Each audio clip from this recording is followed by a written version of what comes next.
In Greenville, we faced a problem because the school district had grown but had not been able to afford the buildings to house the growth. So they had a need for a number of new schools, and they had some constraints on the way that they could raise money to do it.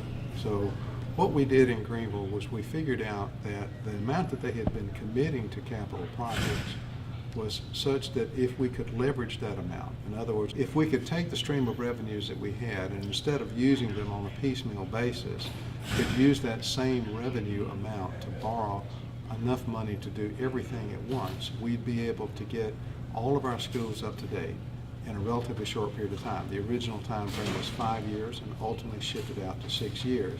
But they got all of their schools brought up to current standards, a combination of new schools and a combination along with renovations of existing schools is what was done.